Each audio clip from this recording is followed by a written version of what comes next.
You know that. Kyrie, one of them ones.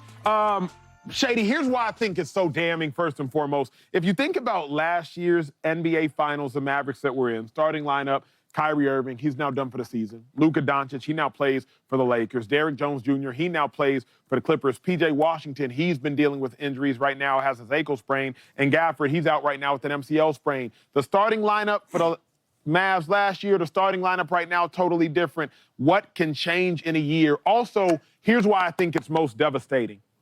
The acquisition of Anthony Davis was for today. It wasn't for tomorrow. Yeah. The acquisition of Anthony Davis was for this year, potentially next year. It wasn't for the future. The acquisition of Anthony Davis was a short-term solution to a long-term, you could suggest, problem. But now in the short term, Kyrie Irving's hurt.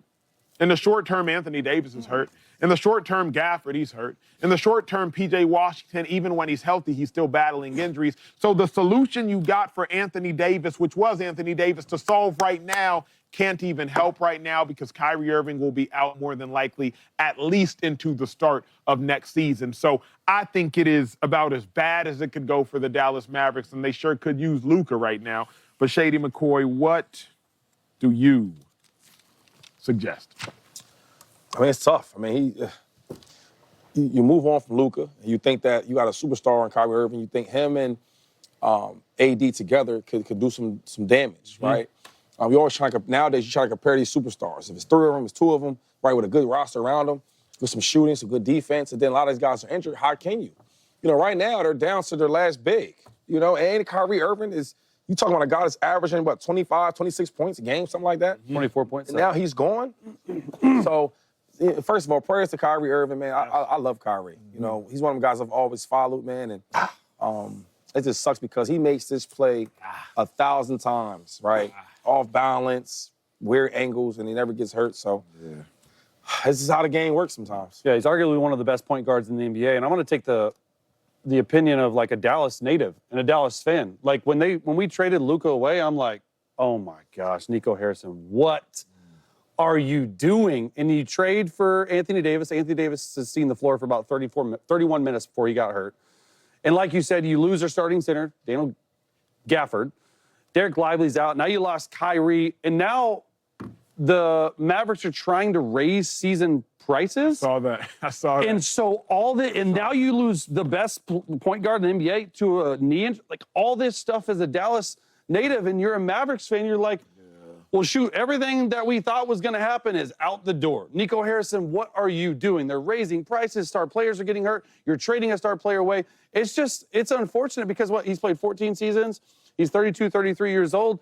I don't know how easy it's going to be for him to come back from something like this. Like, he's got a lot of tread on his tires now. Hopefully he has a good rehab, he has a good surgery, and he comes back from it.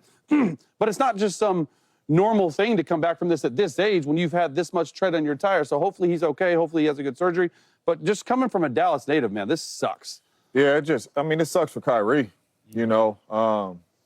We talk a lot of junk on this show. We do a lot of stuff. We don't never want to see nobody get injured. No, that's never in football, that's in baseball, that's in basketball. So, I mean, to see Kyrie go out for the season, it sucks for Kyrie. But, I mean, any really true playoff hopes, and I mean like winning series and all that, or, you know, having a chance to get to the finals or whatever, that's gone. It's done. You know what I mean? It's done. So, you know, that sucks for the Mavericks fans. But for Kyrie, man, this sucks, man. He was having a heck of a season, an all-star season, playing at a very, very high level. Looked like he was getting back to Kyrie mindset in the right spot, having fun. And then, boom, you get hit with a season-ending injury that's really going to be a long process recovering to really get back to Kyrie. Who knows what part of the season next year that he's going to be looking like he was looking this season. So it absolutely sucks for Kyrie, man. Prayers up to you, young fella, even though you got a couple grades like me.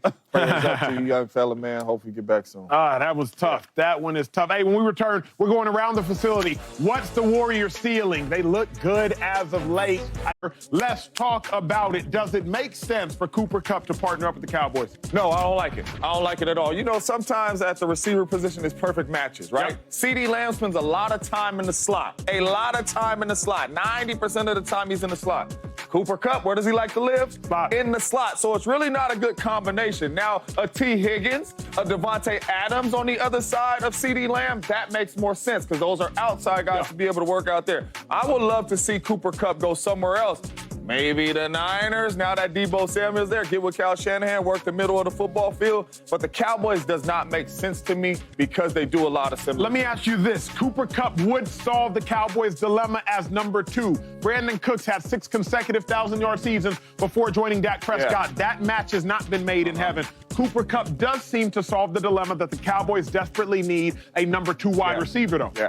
But where are you putting? So do you put him in the slot and move CeeDee Lamb out wide? I would have to, because CeeDee Lamb is my number 1. He's my bona fide $30 million guy. But the best CeeDee Lamb is in the slot. True. That's my only thing. So if CeeDee Lamb is making all this money, you ain't finna inconvenient him. Yeah. You make him convenient. You understand what I'm saying? Now, if you go get a different guy, and a Devontae Adams or somebody like that, everything's the same. Hey, I live on the outside. I make plays on the outside. You do what you do. Cooper Kupp is just not the right fit at the receiver position. Even though he's an extremely good number 2 right now, it's just not the right fit. Now, another team that has a big-time number 1, say if the Bengals lose a T. Higgins, you get a guy like him to go with Jamar Chase. I think that's a good fit. Well, so let me get that right, Jay. I got to go to Absolutely. big dog. Let me get that right. Let me get that right. Quarterback.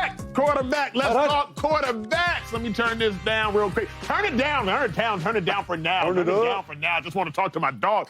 Sam Darnold. The Vikings are not going to franchise tag him before today's trade deadline. What that means is simple. The Vikings got a quarterback, not dilemma, but quarterback question. J.J. McCarthy, first-round pick from last year. Sam Darnold not going to get tagged, so he might walk out the building. Does it make sense that the Vikings aren't tagging him? I think it makes sense. And I think that eventually, for the right price, I think the Vikings should bring Sam Darnold back. It's just what that price is. Look, if you sign him to a franchise tag, 1 year guaranteed, $40.6 million. That's a lot of money. Yeah. I think they are being understanding of Sam Darnold. I don't think they want to sign him to a long-term deal for $40 million. What they're doing, and I agree with Kevin O'Connell, it's hard to disagree with the coach of the year, is they're letting him go test the market. Okay, once you go test the market from these 6-7 needy teams, quarterback needy teams, come back to us, tell us what you got, and then we'll figure out a deal.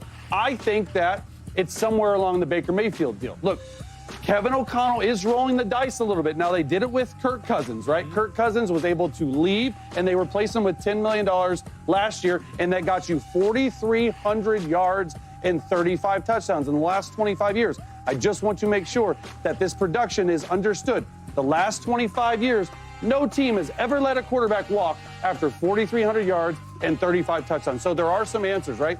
That you have J.J. McCarthy sitting on the bench.